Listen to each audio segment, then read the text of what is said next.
luar biasa, sehat selalu. Adik-adik, kita akan memulai ibadah sekolah minggu kita. Kita siapkan buku Alkitab kita, buku nyanyian, dan persembahan buat Tuhan. Kita saat teduh terlebih dahulu. Saat teduh dimulai.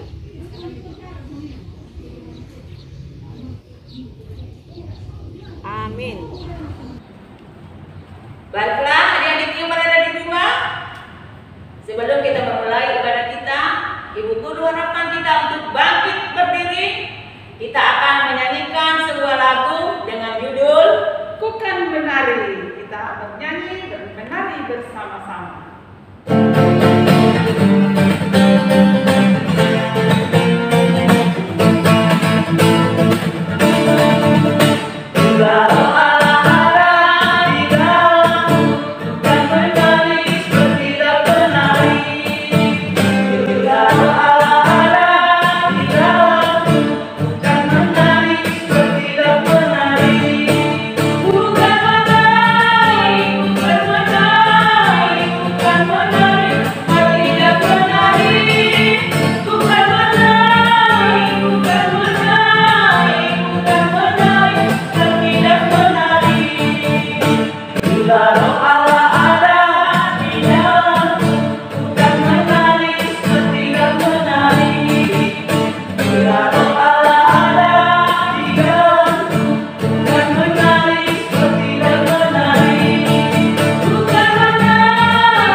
Sebelum kita memulai ibadah sekolah minggu, marilah kita berdoa. Lipat tangannya, tutup matanya, kita berdoa bersama-sama. Tuhan Yesus, kami bersyukur karena kami mempunyai Allah yang baik, Allah yang sangat-sangat mengasihi kami. Terima kasih Tuhan, jikalau di pagi hari ini Tuhan masih memberikan matahari dan juga memberikan umur yang panjang buat kami. Bapak surga, saat ini Bapak, kami mau memuji dan memuliakan nama Tuhan.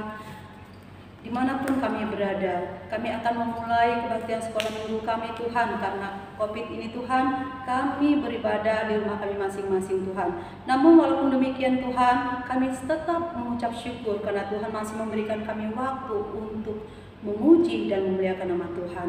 Berkatilah kebaktian kami Tuhan dari awal, pertengahan sampai akhir ini, supaya kebaktian ini Bapa boleh memuji nama Tuhan dan juga kami anak-anak sekolah minggu semakin percaya dan semakin gembira.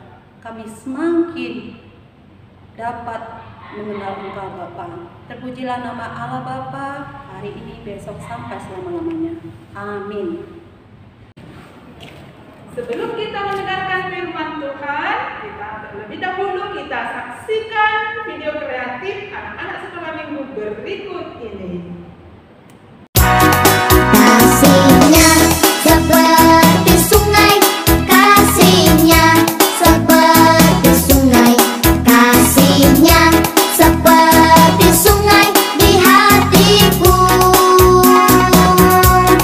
mengalir di waktu susah, mengalir di waktu senang.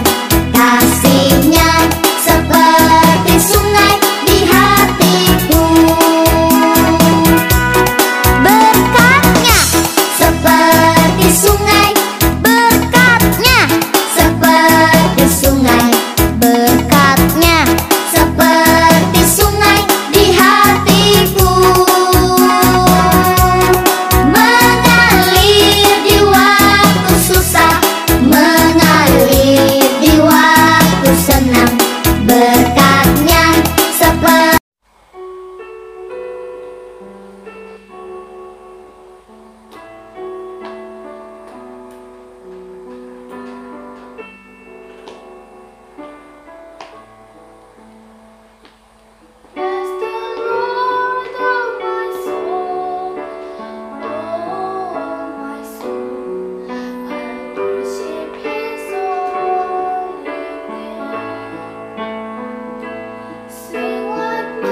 saya akan memainkan sebuah lagu dari buku ND nomor 4 yang berjudul Saya Puji Debata.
Baiklah, adik-adikku yang berada di rumah, sebelum kita mendengarkan firman Tuhan, kita angkat satu pujian dengan buku nyanyian sekolah minggu yang berjudul Di Hari Pentakosta nomor 173 ayat 1.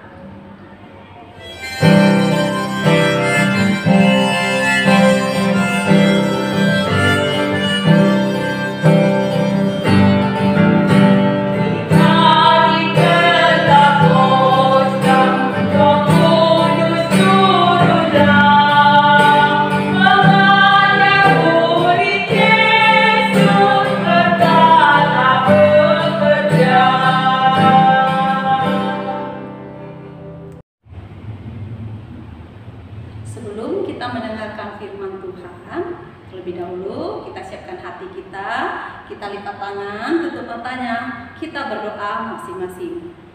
Segala puji syukur kami ucapkan kepada Allah Bapa, Allah yang masih memberikan kami umur yang panjang, kesehatan dan sukacita. Terima kasih Tuhan, buat hari ini kami masih boleh beribadah, bernyanyi bersama, bersukacita, dan mau mendengarkan firman Tuhan. Bapa di surga, sebentar lagi kami akan mendengarkan firman Tuhan. Bukakan pintu hati kami Tuhan, urapi kami dengan Roh Kudus-Mu Tuhan, agar ketika kami membaca firman Tuhan dan mendengarkan kebenaran firman Tuhan, kami boleh dikenyangkan dan kami boleh mengerti apa arti dan maksud dari firman Tuhan yang disampaikan oleh Ibu Guru Sekolah Minggu kami Tuhan.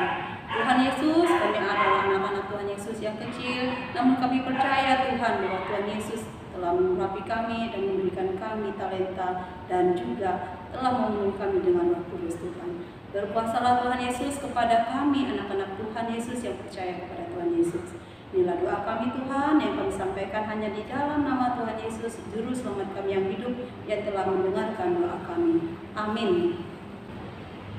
Nah, adik-adik sekolah minggu, sekarang kita buka Alkitab kita dari Kisah Para Rasul 2 ayat 14 sampai 18. Semoga adik-adik di rumah, anak-anak sekolah minggu yang ada di rumah sudah mempersiapkan Alkitabnya di depan mejanya dan nggak perlu lagi mengambil dari mana-mana. Dan silakan dibuka Kisah Para Rasul 2 ayat 14 sampai 18. Di situ terbaca judulnya adalah Khotbah Petrus. Namun Ibu Guru memberikan judulnya itu untuk adik-adik sekolah minggu yang ada di rumah dan di mana saja yang mendengarkan firman Tuhan saat ini, yaitu Roh Kudus memberi keberanian. Nah, sebelum Ibu Guru menyampaikan firman Tuhan, nanti dibaca firman Tuhannya dari Kisah Para Rasul 2 ayat 14 sampai 18 dengan penuh keimanan kepada Tuhan. Adik-adik sekolah minggu, setelah kita baca judulnya, sekilas kita baca, ya, itu masih menceritakan tentang Tuhan Yesus. Peristiwa kebangkitan Tuhan Yesus telah mempengaruhi hidup para murid dan orang-orang yang percaya. Tapi Roh Kuduslah yang membuat mereka menjadi berani untuk bersaksi. Dari firman Tuhan yang sudah kita baca tadi, ya, sekilas-kilasnya lagi kita mau mengulangi kembali cerita tentang Tuhan Yesus sebelum kita masuk ke depannya. Setelah Yesus bangkit dari orang mati, ia masih tinggal bersama-sama dengan murid-murid selama 40 hari. Lalu kemudian Yesus naik ke surga. Sebelum ia naik ke surga, Yesus berjanji bahwa ia kembali ke surga untuk menyediakan tempat bagi orang-orang yang percaya. Nah, adik-adik yang sekolah minggu, siapa yang percaya pada Tuhan? Iya, semua, walaupun tidak bisa dilihat, namun karena iman kita bisa percaya. Yesus juga berjanji akan mengutus Roh penghibur, Roh penolong, yaitu Roh Kudus. Untuk itu, sebelum Yesus terangkat ke surga, Yesus menasihatin murid-muridnya untuk tidak meninggalkan kota Yerusalem sampai mereka menerima apa yang Tuhan Yesus janjikan kepada mereka. Nah, selama dalam masa penantian itu, murid-murid senantiasa berada di bait Allah. Tapi murid-murid itu tidak main game, tidak ngobrol, tidak curhat. Seperti yang sering kita lakukan sebelum ibadah, kita curhat sama teman, kita main game, kita belum mempersiapkan hati. Tapi tindakan murid-murid Tuhan Yesus itu apa yang mereka lakukan? Yaitu berdoa, memuji nama Tuhan dan berdoa. Itulah yang mereka lakukan saat mereka berada di bait Allah. Sebab mereka sangat yakin bahwa Yesus akan menggenapi janjinya. Tepat 10 hari sesudah Yesus naik ke surga, murid-murid menerima janji Tuhan Yesus, yaitu turunnya Roh Kudus. Roh Kudus yaitu hari Pentakosta, yaitu hari ke-50. Murid-murid Yesus yang dihinggapi oleh Roh Kudus yang hadir menyerupai lidah api di atas kepala dan juga burung merpati. Ketika murid-murid Tuhan Yesus menerima Roh Kudus, mereka merasa dapat berkata-kata dalam bahasa mereka sendiri. Tetapi orang yang mendengarnya dapat mengerti apa yang mereka ucapkan. Sehingga mereka yang hadir di tempat itu sangat heran dan tercengang-cengang. Dari kejadian itu, adik-adik sekolah minggu, orang banyak tidak dapat memahami, tidak dapat mengerti apa dan mengapa para murid-murid itu bisa berbicara dalam bahasa mereka. Dan dapat mereka mengerti. Orang banyak mengira bahwa murid-murid itu mabuk karena mereka minum anggur. Nah, di sekolah minggu, dari nas Alkitab yang sudah kita baca tadi, ya, mengenai Petrus, mendengar itu lalu bangkitlah Petrus. Ingat, adik-adik sekolah minggu, bahwa dulu itu Petrus itu adalah penyangkal, dia takut. Ini kan murid Tuhan Yesus. Bukan saya. Ya, dia takut kepada orang banyak. Dia takut bersaksi kalau dia itu murid Tuhan Yesus. Tapi kali ini Petrus menjadi berani karena ia dan juga murid yang lain telah dipenuhi oleh Roh Allah. Dengan lantang dan tegas dan berani ia berkata bahwa mereka itu adalah murid-murid Tuhan Yesus, bukan mabuk, tetapi Roh Kuduslah yang sedang berkuasa dan bekerja dalam diri mereka.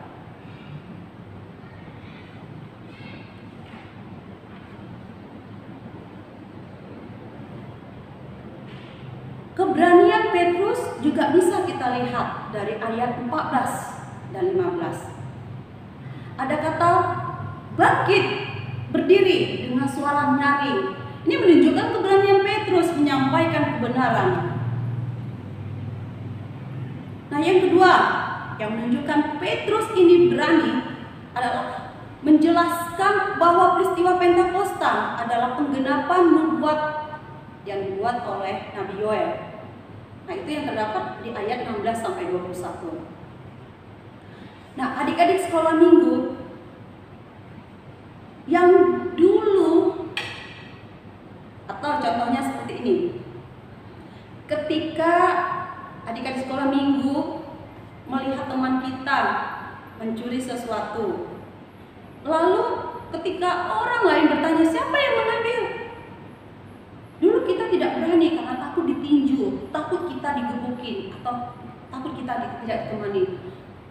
Ya, tapi karena kita percaya bahwa kita digenapi oleh Roh Kudus, kita akan berani mengucapkannya. Oh, si Ana tadi yang mengambilnya. Nah, perbuatan itu adalah perbuatan yang sangat Tuhan cintai karena dia sudah digenapi oleh Roh Kudus. Ya. Nah, yang lainnya juga, yang dulu si Marpet tidak bisa ya memainkan alat musik, contohnya organ. Karena dia percaya, karena dia diurapi oleh Roh Kudus, dia belajar, semakin giat. Akhirnya dia mempunyai keberanian untuk memainkan sebuah musik organ tadi. Itu adalah sebuah talenta. Itu juga termasuk salah satu pengurapan dari Roh Kudus. Adik-adik sekolah minggu, tujuan dari khotbah ini adalah anak-anak sekolah minggu dapat memahami bahwa Tuhan menganugerahkan Roh Kudus itu untuk menolong dan menyertai orang yang percaya. Amin. Kita akan tutup ibadah kita ini. Tangannya kita berdoa. Terima kasih Tuhan Yesus buat firman Tuhan yang telah mengajari kami untuk percaya akan talenta kami yang Tuhan berikan kepada kami. Tuhan Yesus, genapilah firman Tuhan ini di dalam diri kami Tuhan. Biarlah Roh Kudus Tuhan yang mengurapi kami agar kami boleh mengerti apa maksud dari firman Tuhan. Tuhan Yesus, kami akan mengakhiri dan menyelesaikan kebaktian sekolah minggu ini Tuhan. Inilah doa kami Bapa yang kami sampaikan hanya di dalam nama Tuhan Yesus, Juru Selamat kami yang hidup. Baiklah adik-adik, kita akan mengumpulkan persembahan kita. Kita bernyanyi dari buku nyanyian HKBP nomor 435 ayat 1 dengan judul Bersukacita Hatiku.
Bapa kami yang di surga, dikuduskanlah namamu, datanglah kerajaanmu, jadilah kehendak-Mu di bumi seperti surga.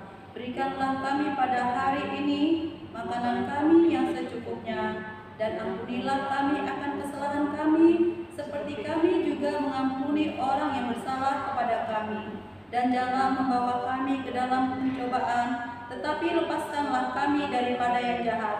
Karena Engkaulah yang punya kerajaan dan kuasa dan kemuliaan sampai selama-lamanya. Amin. Terima kasih adik-adik sudah mengikuti ibadah sekolah minggu kita hari ini. Jangan lupa cuci tangan, Pakai masker, Jaga jarak. hindari kerumunan dan kurangi mobilitas. Sampai jumpa minggu depan. Tuhan Yesus memberkati. Di jalanku ku diiring oleh Yesus Tuhanku. Apakah yang kurang lagi jika Dia panduku? Diberi damai surgawi asal imanku teguh. Suka duka dipakainya untuk kebaikanku.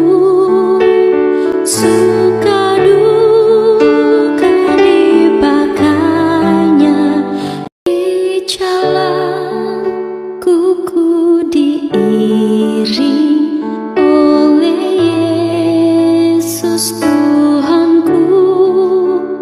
Apakah yang kurang lagi jika Dia panduku? Diberi